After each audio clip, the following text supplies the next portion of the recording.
श्रीगुरुभ्यो नमः। नारायणाय परिपूर्णगुणार्णवाय विश्वोदयस्थितिलयोन्नियतिप्रदाय ज्ञानप्रदाय विबुधासुरसौख्यदुःखसत्कारणाय वितताय नमो नमस्ते। नारायणं सुरगुरुं जगदेकनाथं भक्तप्रियं सकललोकनमस्कृतं च त्रैगुण्यवर्जितमजं विभुमाद्यमीशं वन्दे भवघ्नममरासुरसिद्धवन्द्यम्। नारायणं नमस्कृत्य नरं चैव नरोत्तमं देवीं सरस्वतीं व्यासं ततो जयमुदीरये। कृष्णाय वासुदेवाय हरये परमात्मने प्रणतः क्लेशनाशाय ಗೋವಿಂದಾಯ ನಮೋ ನಮಃ.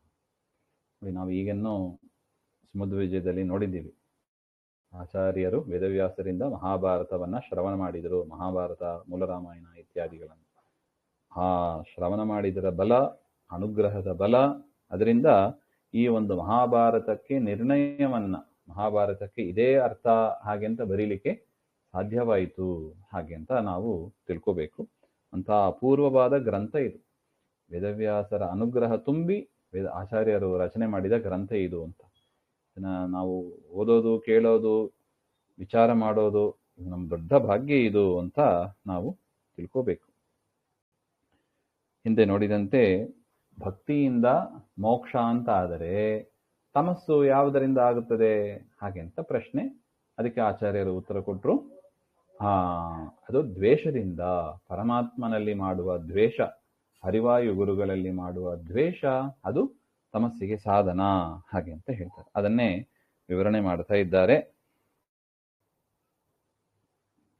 ಪೂರ್ಣ ದುಃಖಾತ್ಮಕೋ ದ್ವೇಷಃ ಸೋನಂತೋ ಹ್ಯವತಿಷ್ಠತೆ ಪತಿತಾನಾಂ ತಮಸ್ಯಂಧೇ ನಿಶ್ಶೇಷ ಸುಖವರ್ಜಿತೆ.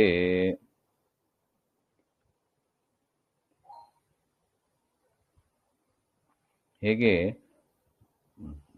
ಪೂರ್ಣಾನಂದ ಸ್ವರೂಪ ಉಳ್ಳವರಾಗಿ ಭಕ್ತಿಯಿಂದ ಕೂಡಿದವರಾಗಿ ಮೋಕ್ಷದಲ್ಲಿ ಇರ್ತಾರೆ, ಅದೇ ರೀತಿಯಾಗಿ ಪೂರ್ಣ ಸ್ವರೂಪ ದುಃಖಾತ್ಮಕ, ತಮ್ಮ ಸ್ವರೂಪದಲ್ಲಿ ದುಃಖ ಅನುಭವಿಸಬೇಕು ಅಂತ ಎಷ್ಟು ಇದೆಯೋ ತಮ್ಮ ಯೋಗ್ಯತೆಗೆ ತಕ್ಕಂತೆ ಅಷ್ಟು ದುಃಖವನ್ನ ಅನುಭವಿಸುವುದಕ್ಕಾಗಿ ಅವರು ದ್ವೇಷವನ್ನ ಮಾಡ್ತಾ ಅಂಧೇ ತಮಸಿ ಪತಿತಾನಾಂ ದೈತ್ಯಾನಾಂ ಅವತಿಷ್ಠತೆ, ಅಲ್ಲಿ ಅಂಧನ್ ತಮಸ್ಸಿನಲ್ಲಿ ಹೋಗಿ ಅವರು ಬೀಳ್ತಾರೆ. ಕಥಂಭೂತೆ ಅಂಧನ್ ತಮಸಿ, ಅದು ಹೇಗಿರ್ತದೆ ಹಾಗೆಂದ್ರೆ ನಿಶ್ಶೇಷ ಸುಖ ವರ್ಜಿತ, ಅಲ್ಲಿ ಸುಖಾಂಬಾದು ಲವಲೇಶು ಇಲ್ಲ ಅಂತ, ಚೂರು ಸುಖ ಇಲ್ಲ, ಚೂರು ಬೆಳಕು ಇಲ್ಲ, ಚೂರು ಸುಖವೂ ಇಲ್ಲ ಹಾಗೆ ಅಂತ. ಸರ್ವಥಾ ಸುಖ ವ್ಯಪೇತಃ ಇತ್ಯರ್ಥಃ, ಸುಖ ಸಂಬಂಧವೇ ಇಲ್ಲದ ಒಂದು ಜಾಗ ಅದು ಹಾಗೆ ಅಂತ. ಅಂಥ ಲೋಕದಲ್ಲಿ ಹೋಗಿ ಅವರು ಬೀಳ್ತಾರೆ ಹಾಗೆ ಅಂತ.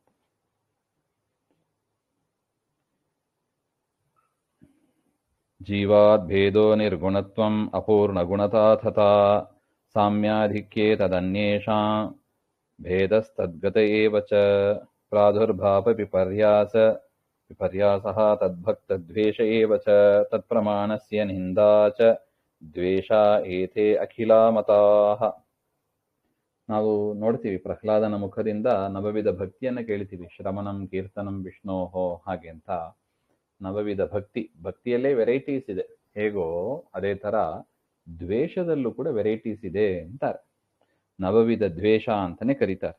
ಅದು ಯಾವುದದು ಹಾಗೆ ಅಂದ್ರೆ, ಯಥಾ ಭಕ್ತಿ ಶ್ರವಣಾದಿ ನವವಿಧ ಲಿಂಗಗಮ್ಯ, ಹೇಗೆ ಭಕ್ತಿ ಶ್ರವಣಾದಿ 9 ವಿಧವಾಗಿ ಇದೆಯೋ ಅದೇ ರೀತಿಯಾಗಿ ದ್ವೇಷವೂ ಕೂಡ ಜೀವ ಅಭೇದ,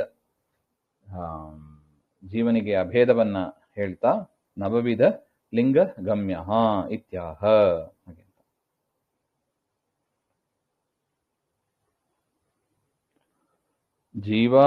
ಜೀವ ಅಭೇದ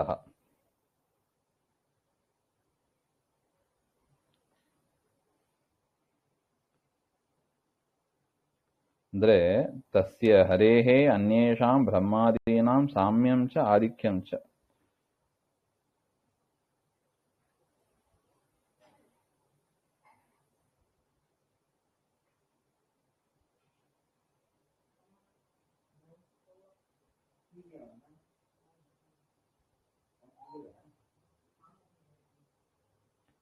ಜೀವೈಹಿ ಅಭೇದ, ಪರಮಾತ್ಮನಿಗೂ ಜೀವನಿಗೂ ಭೇದ ಇಲ್ಲ ಅಂತ ಹೇಳೋದು.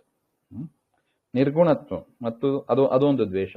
ಜೀವ ಬ್ರಹ್ಮ ಒಂದು ಅಂತ ಹೇಳೋದು ಒಂದು ದ್ವೇಷ ಆದರೆ, ನಿರ್ಗುಣತ್ವಂ, ಬ್ರಹ್ಮನಲ್ಲಿ ಗುಣಗಳೇ ಇಲ್ಲ ಅಂತ ಹೇಳೋದು.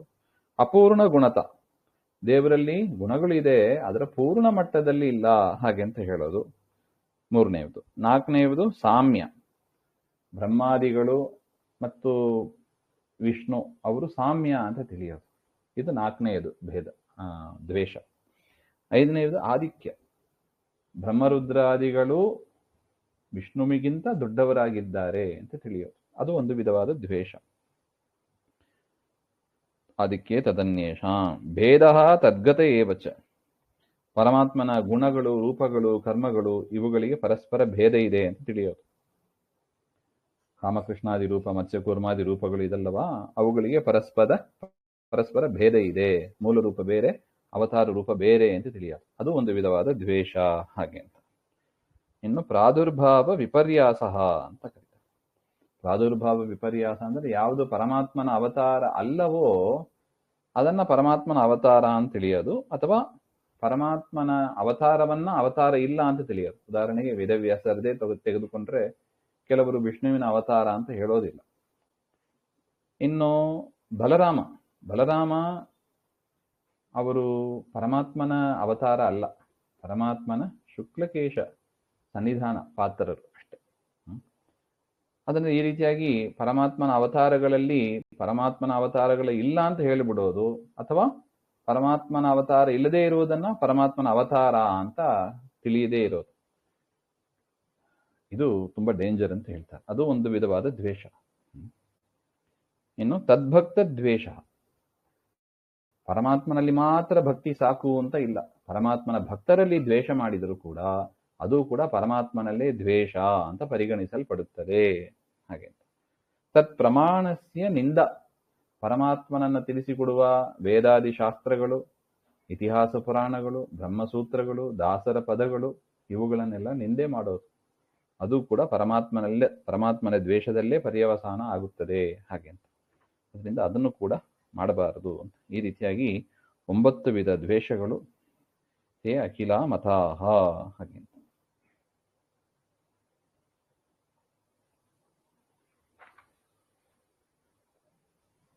ಇನ್ನು ಏತೈರ್ವಿಹೀನಾ ಯಾ ಭಕ್ತಿ ರೀತಿ ನಿಶ್ಚಿತ ಅನಾದಿಭಕ್ತಿರ್ದೇವಾನಾಂ ಕ್ರಮಾದ್ ವೃದ್ಧಿಂ ಗತೈವ ಸಾ.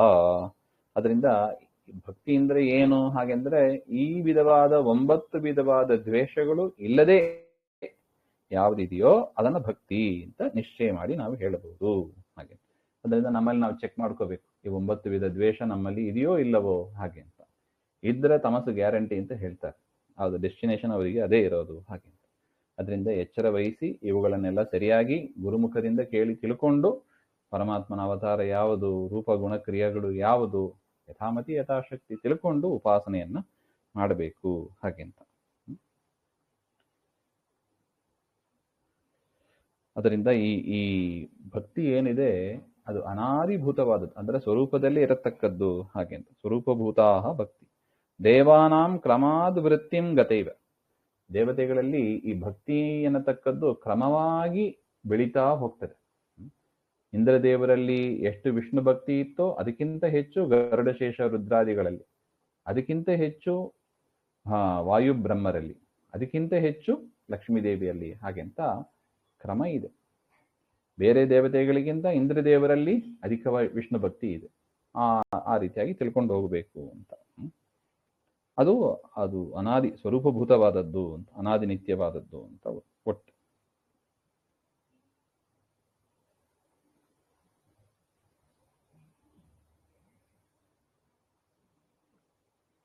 ಇನ್ನು ಅಪರೋಕ್ಷ ದೃಶೇರ್ಹೇತು ಮುಕ್ತಿಹೇತುಶ್ಚ ಸಾ ಪುನಃ ಸೈವಾನಂದ ಸ್ವರೂಪೇನ ನಿತ್ಯ ಮುಕ್ತೇಷು ತಿಷ್ಠತಿ.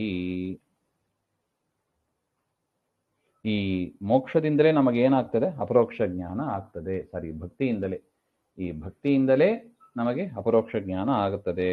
ಮತ್ತೆ ಈ ಭಕ್ತಿಯೇ ನಮಗೆ ಮುಕ್ತಿಗೂ ಕೂಡ ಕಾರಣವಾಗ್ತದೆ. ನೋಡಿ, ಇದೆಲ್ಲ ಮೆಟ್ಟಿಲು. ಕರ್ಮದಿಂದ ಜ್ಞಾನ, ಜ್ಞಾನದಿಂದ ಭಕ್ತಿ, ಭಕ್ತಿಯಿಂದ ಅಪರೋಕ್ಷ ಮಾಡಿದ ಮೇಲೆ ಮತ್ತೆ ಕರ್ಮ, ಜ್ಞಾನ, ಭಕ್ತಿಯಿಂದ ಮತ್ತೆ ಮುಕ್ತಿ ಆಗ್ತದೆ ಹಾಗೆ. ಅದರಿಂದ ಕರ್ಮ, ಜ್ಞಾನ, ಭಕ್ತಿ ಇದು ಇಂಟಗ್ರೇಟೆಡ್, ಇದು ಯಾವತ್ತೂ ಮಾಡ್ತಾ ಇರಬೇಕು. ಹಾಗೆ ಅಂತ ಶಾಸ್ತ್ರೋಕ್ತ ಕರ್ಮಗಳನ್ನು ಮಾಡಬೇಕು, ಶಾಸ್ತ್ರಗಳನ್ನು ವಿಚಾರ ಮಾಡ್ತಾ ಇರಬೇಕು. ದೇವರಲ್ಲಿ ನವವಿಧ ದ್ವೇಷ ಇಲ್ಲದೇ ಇರತಕ್ಕ ಭಕ್ತಿಯನ್ನು ನಾವು ಮಾಡಬೇಕು. ಹಾಗೆ ಅಂತ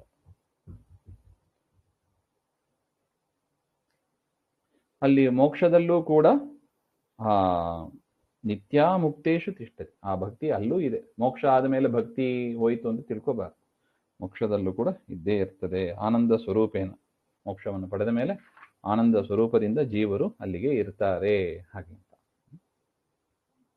ಯಥಾ ಶೌಕ್ಲ್ಯಾದಿಕಂ ರೂಪಂ ಗೋರ್ಭವತ್ಯೇವ ಸರ್ವದಾ ಸುಖ ಜ್ಞಾನಾದಿಕಂ ರೂಪಂ ಏವಂ ಭಕ್ತೇರ್ನ ಚಾನ್ಯಥಾ.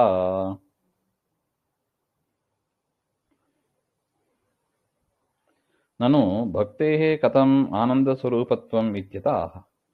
ಅಲ್ಲ, ಇಲ್ಲಿ ಭಕ್ತಿ ಅಂದರೆ ಆನಂದ ಸ್ವರೂಪ ಹೇಗಾಗ್ತದೆ ಹಾಗೆ ಅಂತ ಪ್ರಶ್ನೆ. ಮೋಕ್ಷ ಹೊಂದಿದ ಮೇಲೆ ಆನಂದ ಸ್ವರೂಪ, ಅದನ್ನೇ ಭಕ್ತಿ ಅಂತ ಕರೀತಾರೆ. ಅದು ಹೇಗೆ ಅದು? ಹಾಗೆ ಅಂದರೆ ಯಥಾ ಶೌಕ್ಲ್ಯಾದಿಕಂ, ಹಸುವಿನಲ್ಲಿ ಇರತಕ್ಕ ಬಿಳಿ ಬಣ್ಣ ನಾವು ತೋರ್ಸಕ್ಕಾಗ್ತದ? ಹಸು ಬೇರೆ, ಅದರಲ್ಲಿ ಇರತಕ್ಕ ಬಿಳಿ ಬಣ್ಣ ಬೇರೆ ಅಂತ ಅದನ್ನ ಬಿಡಿಸಕ್ಕಾಗ್ತದ? ಹಸುವಿನ ಬಿಳಿ ಬಣ್ಣ ಇದು ಹಾಗೆಂತ ಬಿಡಿಸಿ ತೋರ್ಸಕ್ಕಾಗ್ತದ? ಇಲ್ಲ.